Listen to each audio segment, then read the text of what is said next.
जय जिनेंद्र जी। आज हम देखेंगे कि कंद में कितने जीव हैं।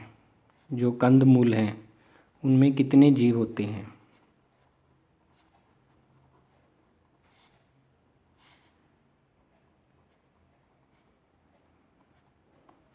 इससे पहले हमें ये पता होना चाहिए कि असंख्यात कितना होता है।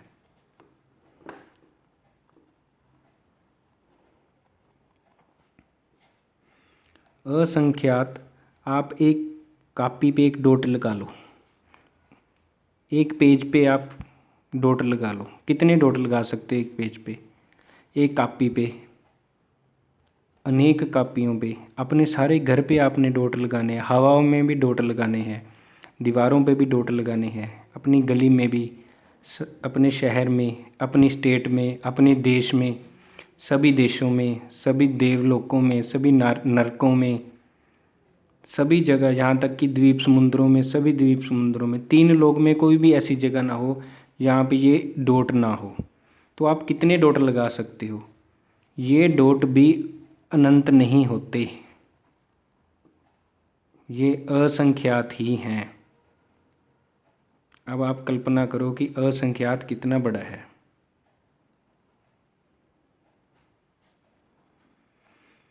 अब आपको बताता हूँ। आपने एक कंद की कोई भी चीज़ लो, कंद जैसे एक आप गाजर ले लो या आलू ले लो। एक आलू सपोज कर लो आप। अब एक आलू में असंख्यात परतें होती हैं। ये सिर्फ आलू की बात नहीं, सभी कंदमूल में ऐसा होता है। एक आलू में असंख्यात परतें हैं और एक परत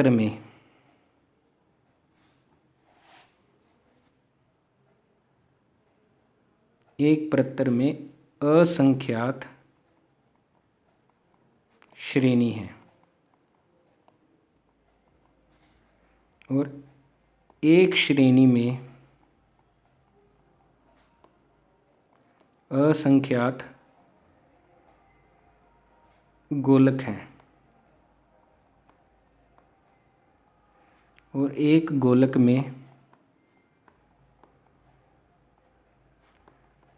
असंख्यात शरीर हैं।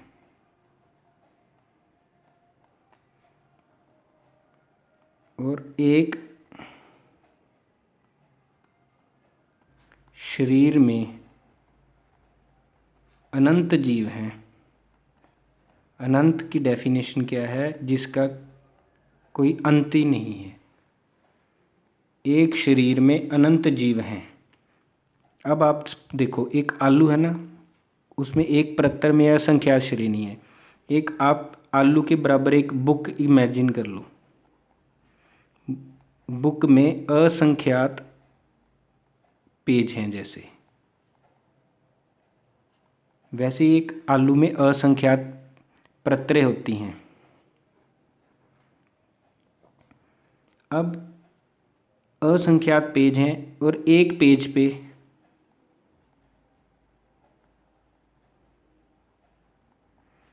असंख्यात लाइंस हैं।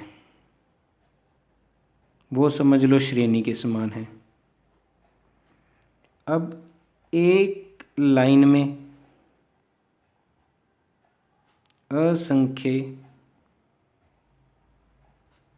शब्द हैं, वो गोलक के समान हो गई। अब एक शब्द में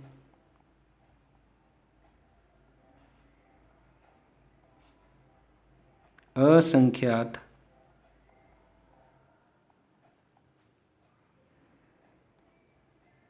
अल्फ़ाबेट हैं और एक अल्फ़ाबेट में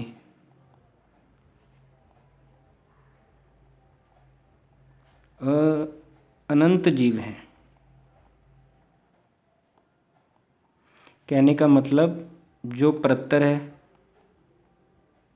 जो कंद स्टार्टिंग से लेते हैं, जो कंद है वो तो बुक है।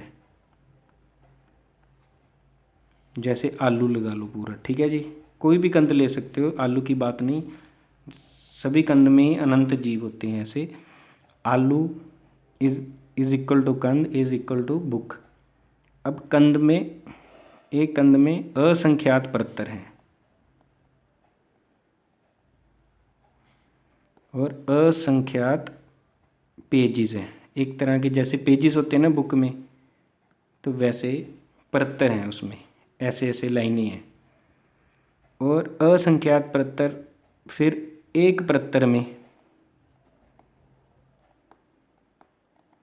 असंख्य लाइंस अर्थात श्रेणी है, जैसे बुक में लाइंस हैं। फिर एक लाइन में असंख्य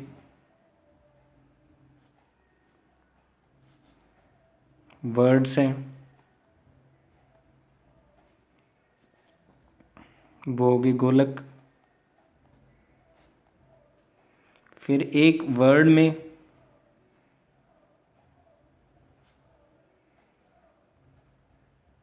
असंख्यात अल्फ़ाबेट हैं,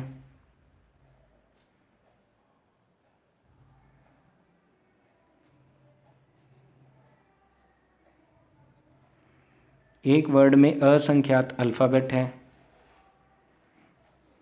वो हो गए शरीर।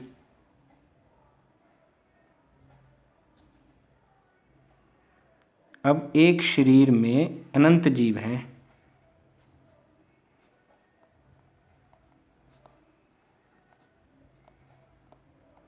एक शरीर में अनंत जीव हैं। अब देखो, एक सुई अगर आलू में चुभती है तो उसमें एक थोड़ा सा वो पानी सा आ जाता है, तो उस पानी में भी अनंत जीव हैं। वो रस है ना जो, उसमें भी अनंत जीव हैं। आप एक और एग्जाम्पल से इसको समझो। दुनिया में, जो इस संसार में जितने भी द्वीप समुंदर हैं, जितने भी आप जितना भी आप कल्पना कर सकते हो, सभी पानी, सभी प्रकार के जीव ले लो, सिर्फ वनस्पति काय को छोड़कर, वो सारे असंख्यात ही हैं। सभी प्रकार के जीव, अगर वनस्पति काय को एक साइड पे रखते हैं, वो सभी जीव, सभी नारकी, सभी मनुष्य, 2 इंद्री, 3 इंद्री, 4 इंद्री और 4 स्थावर, आप बस वनस्पति काय को छोड़ दो तो सिर्फ वो असंख्यात ही होते हैं। और वो सभी जीव एक इस पानी की एक बूंद का मुकाबला भी नहीं कर पाते, क्योंकि वो असंख्यात ही हैं, एक बूंद से भी कम हैं, क्योंकि एक बूंद अनंत हैं उसमें जीव। तो अब हमें चाहिए कि इन जीवों को अभेदान हम जितना ज़्यादा से ज़्यादा दे सकें दें। कंदमूल का अपना त्याग हो, अगर संपूर्ण त्याग हो सके तो बहुत बढ़िया होता है। अगर नहीं तो हर कुछ महीने में आप दिन की रखें, मर्यादा करें कि इन दिनों में हमने कंद नहीं खाना।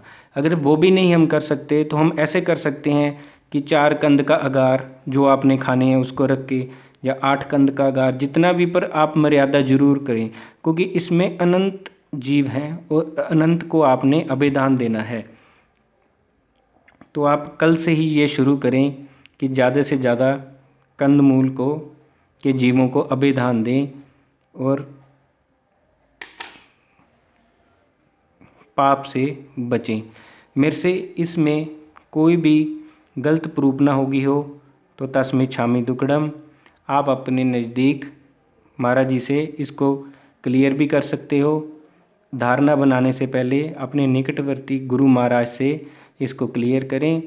और मैं तस्मै छामी दुक्कड़म दोबारा भी कह रहा हूँ